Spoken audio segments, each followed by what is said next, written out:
This is Garrett Fry, the 3D digital matte painting sequence lead for the cemetery sequence, and we're taking a look at shot 1243. So let's go ahead and play that.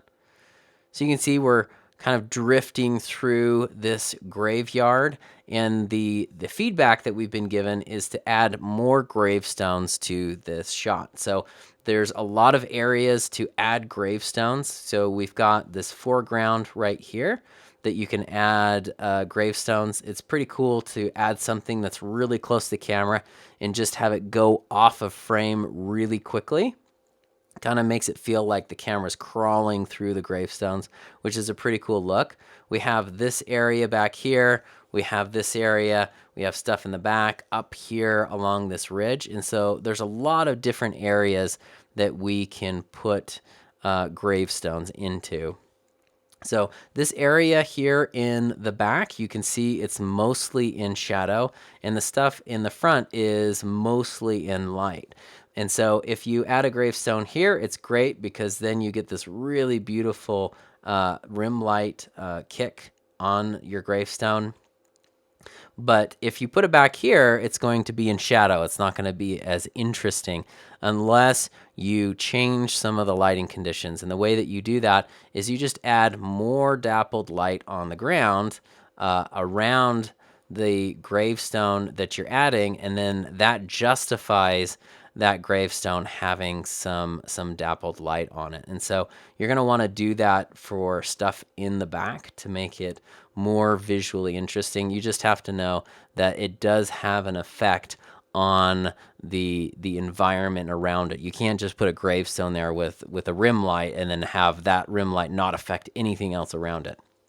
So that's something to be aware of in this shot.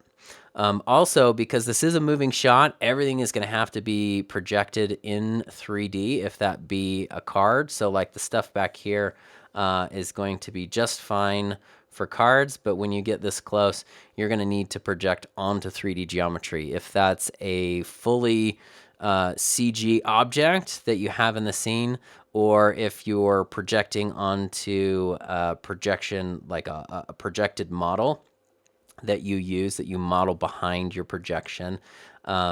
Either way, it needs to be on geometry, and how much geometry or how much it is detailed has to do with how close it is to the camera and how much parallax we're seeing. So you're going to want to do some tests on the shot and see how much of the modeling that you need to do. Also, you have to figure out where to place your projection cameras.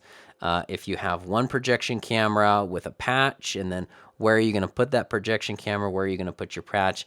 Where is it going to break? And so there's a lot of upfront stuff that you have to figure out before you actually get to the painting of this shot. Before starting out on the shot, it's really important to familiarize yourself with the extensive photo reference in the library. It is worthwhile to do quick matte painting concepts so you can start to understand what kind of photography works for what particular situation. Also, make sure you're utilizing the asset library, especially for those shots that require continuity between environments. These assets can be a huge help, and remember that every asset has high resolution photography, so if the asset is not high enough resolution when rendered, you can overlay it with photography.